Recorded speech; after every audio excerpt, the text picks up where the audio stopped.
We're delighted to invite our viewers to another special episode of This Week in Virginia as we continue a conversation with Mr. Eddie Radden. If you missed the first one, you want to see that. But in this show, we'd like to get you to talk about some of the current events and what's happening currently in the Commonwealth. And I want to start by saying when I was in the Capitol with you just very recently, Speaker Eileen Fillicorn came by and she spoke to you. And did you hear what she said? She said, everybody loves Eddie Radden. Everybody loves Eddie Radden. And beyond your extensive background as a community activist in Richmond, you've made a real impact on people in your work in the House of Delegates. And I'll ask the first question about that. What got you started, and what made you think that it would be good to have yet another career, if I could call it that, working in the House of Delegates? That's a good. I think it was around 1998, 99. That was a friend of mine. I was going with his aunt. And me and him used to get in. He was a Republican. His name was Green, brother of Dr. Green. And he was a Republican, very, very outstanding guy. He was an activist to some degree, younger than I am, way young. So I used to get in this discussion with him about Democrats and the Republicans. And he used to tell me about the Republicans, and I tell him about Democrats. Man, and so one day we was debating an issue. My theory is you have a discussion first, a conversation, then a discussion, then you have a debate if you got the facts. Then you can be to a conclusion rather than some clue. So me and him just all the time, me and him just loved, and I loved it too, because he was a young Republican. And he thinking that I'm a Democrat because I'm, he don't know what I am. But we just debated all the time. He tell me about and I tell him about what I thought about the Republican Party and how I became thinking Democrat, Because one time, there was a time when the only thing was that Abraham Lincoln emancipated the African American. So naturally, I had that. You would lean that, but during the winter, my father, mother, they were Republicans. They never did. I don't know what they voted, but I don't know. I wasn't concerned at that time. Was concerned at that. And he said, "You want to go over there? We want." Man, how in the world you gonna get me over there? Man, we going forward. I said, "Oh, hey, you think you get me over there? All right, go on. I need to be over there." I never ran for anything, but what happened was he went and got me talking to the incoming in 2000, Wilkins. He was a Speaker of the House at the time. And he okayed it, not knowing whether I was a Democrat or Republican or what, but he knew it. He was recommended by Green.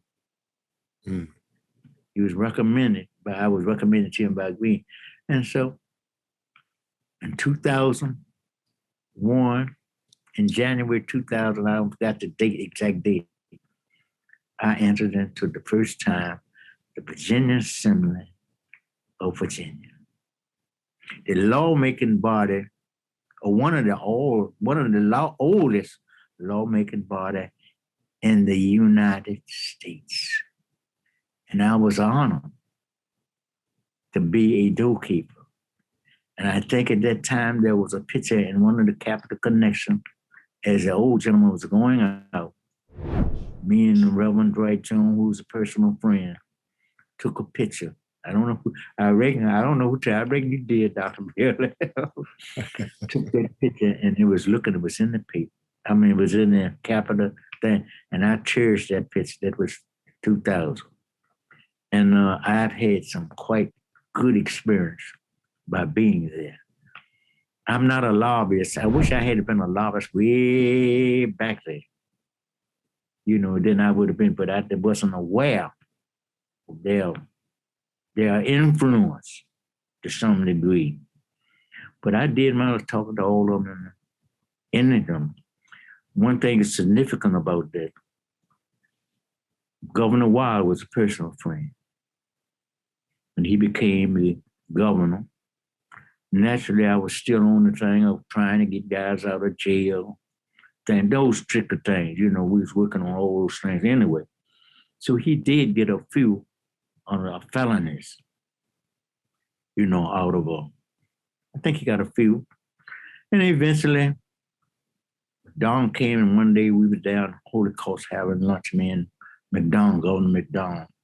And he said, Eddie, what you think? I said, the same thing we've been pushing all the time.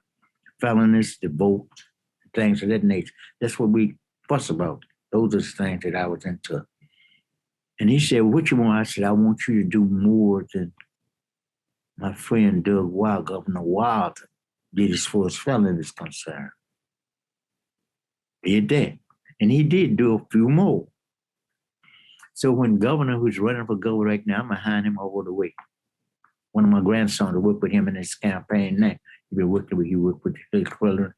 He's working with Governor over now.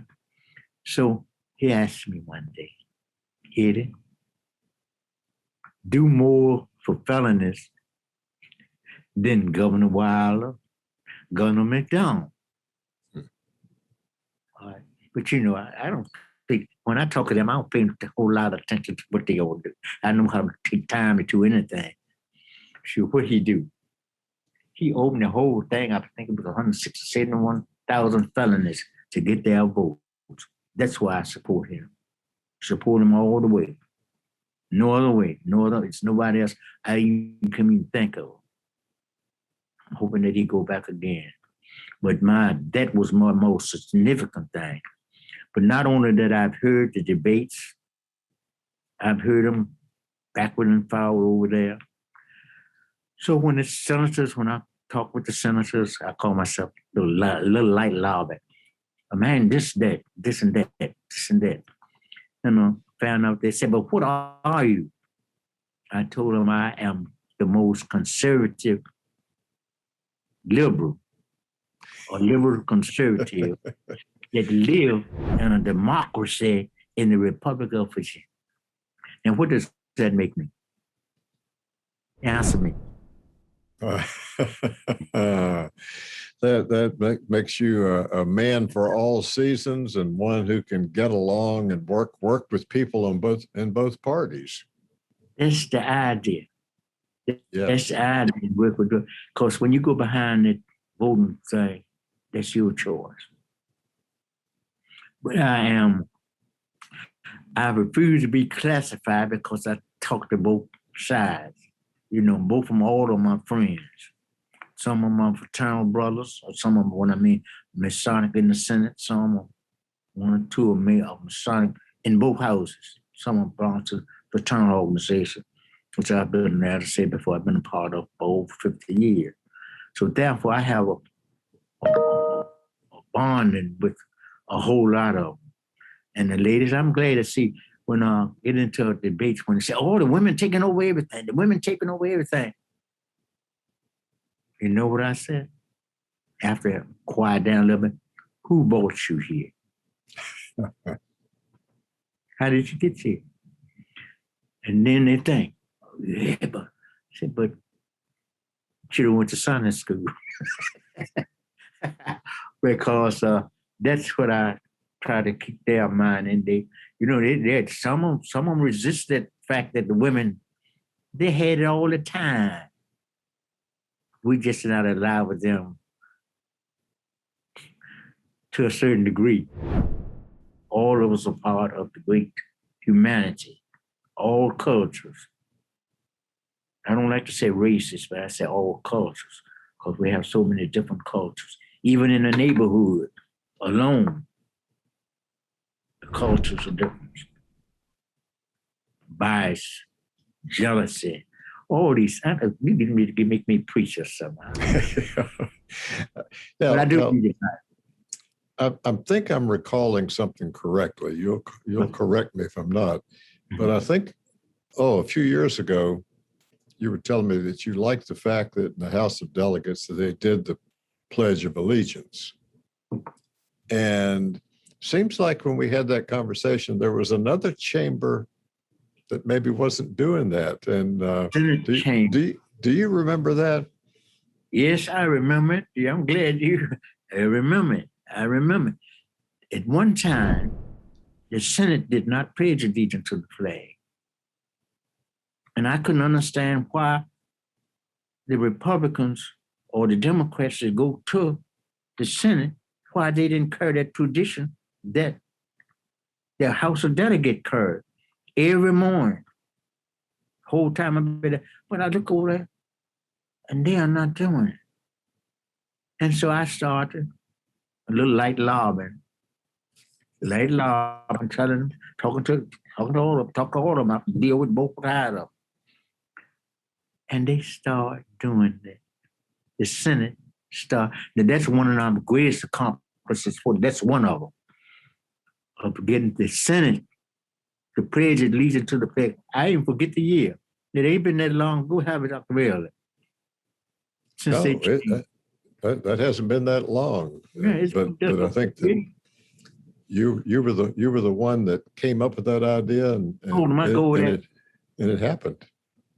I go there. Because see, when I open up downstairs, I mean, this is what you have to follow the procedure of the House or the Senate. And I said, why is that?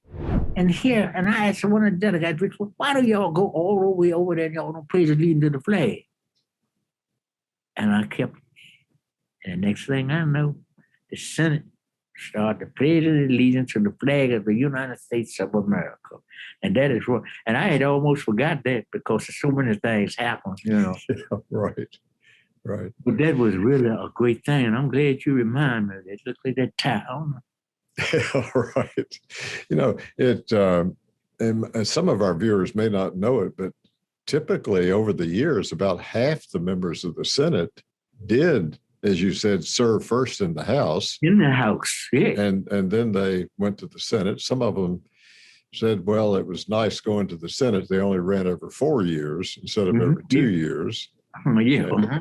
And they're one of 40 instead of one of 100. But they didn't take that. They didn't take that with them until Mr. Eddie Radden put the word out there and got it started. I going back to school one time, and they said, "You don't need to be as we going to the con thing." She said, "You don't need to be here. You need to be up at BCU or Virginia Union somewhere." I said, "But I just thought I need to catch up." She said, "Well, you seem to be up on everything except algebra." But so that's about as far as my education. Like I said, my education has been mostly involvement. Just being involved, and that's education. That's why I can't write a book, because I just cannot take the time to sit down and remember each phase of I'm going through. See, I went through many phases from the time I was born with the rickets to this present day. And I'm only thankful for my eternal Father, the creator of the universe and the maker of all things. And so therefore I owe it all to him, not to me. Just like I said, these things that I tell you, things that I've experienced more, but those are some highlights that I try to remember. I had almost forgot about that, because I know, and I did someone tell you this, that could be one thing about that play, a sorority, one of those fraternities, the AKA, because my daughter last year was the president of AKA. One of those sororities came there one day that goes to the Senate. And she said, and I forget who that lady was, they come there every year. She said, why they don't pledge to the flag of the United States? And I didn't realize it.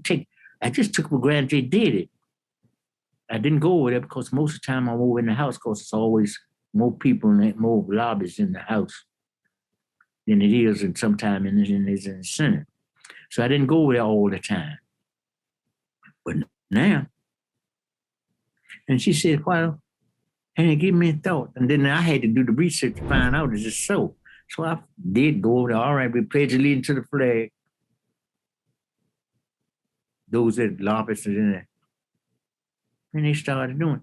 And then I found out they didn't do it. I had to check and make sure I was doing the right thing about trying to do something. Because a thing like that can go through the committees, or they have to go through this and all that. Say that at the process, I would think, But I started talking, and they went in. I talked to the head, the minority leader, the majority leader.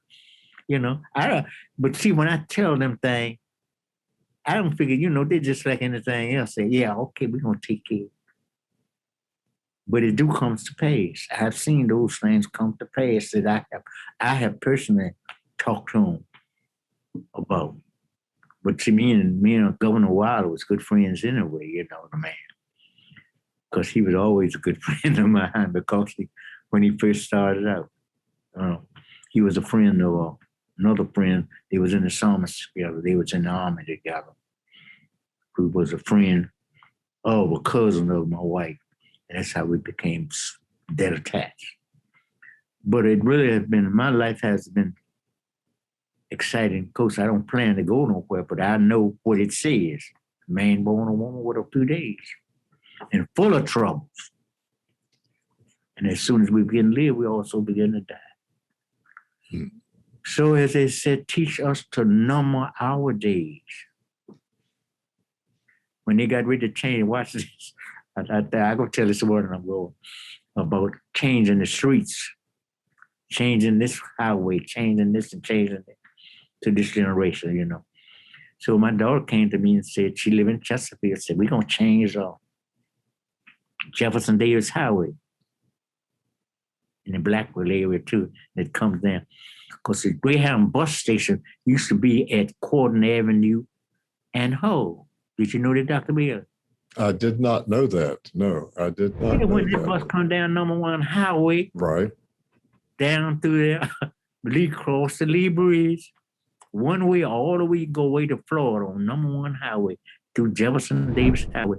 So I said, well, Dad, but no, I tell you what, then some of the other people in the neighborhood or from around in the community called, and I said, we're going to change. I'll work with you on it if you change it to Eddie Radden Jr. Boulevard. Yes. And they crack up, but you know what I mean? But that is one of my gained interest into. And so I said, no, I'm not going to work to change. I said, y'all do what y'all have to do. If y'all think the change is necessary, y'all do it. But I'm not getting to change it. I'm from the old school. And like I said, if you're going to change something, change it to me. Change it to me. And I got to get a bath from that. Because I know, but I would do that to try. No, but I told them to go ahead and do what they got to do. Don't worry about me. But I'm glad that any other question you could ask me, I can tell you. From the old school and the new school. See, I got some very fiery granddaughters. And they always asking me questions. And I tell them, but granddaddy, wait a minute. We shall overcome. That was our song. Mm-hmm. I'm marching, watching, I march everywhere. Everywhere, to march and watching, everywhere. It's just too much. Well, you have a lot of experiences in history and a lot of knowledge from actually living through history. What are some quotes or some metaphors that you would give to the younger generation coming up now? I have so many. My favorite quote at this time, I always tell them to move on. Whatever you're doing, try and do the best that you can on. I tell them to move. One of my favorite quotes now. I just like it. It says, when you ask me, how you doing? Any day above ground is all right with me. It's better be seen than viewed. Doesn't she look nice? Did she let Mims do it? Or did she let Brawler do it? Or did she she sure looks well. And then I look at my arm with nothing on it and said, dog, it's time for me to go and get my embalming food shop. Go to blind. But I do. Well, this is the one I love. Smile, and the world smile with you. Kick, and you'll kick alone. For a cheerful grin will get you in while the kick is never known. Did you get that? Mm. Smile, and the world smile with you. And I find humor to be a great thing, even in a conversation. And if it's possible, if you can always institute and put in something when you're in a debate, try and bring some humor in it. It relaxes the other side. That's why I want, now, like I told Bill, I think that why I won all the debates, because I did more research than they did. How you know all this?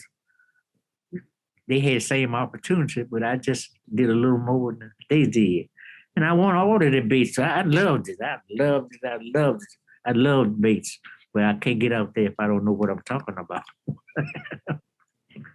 But thank you for the questions. They were nice. I like them.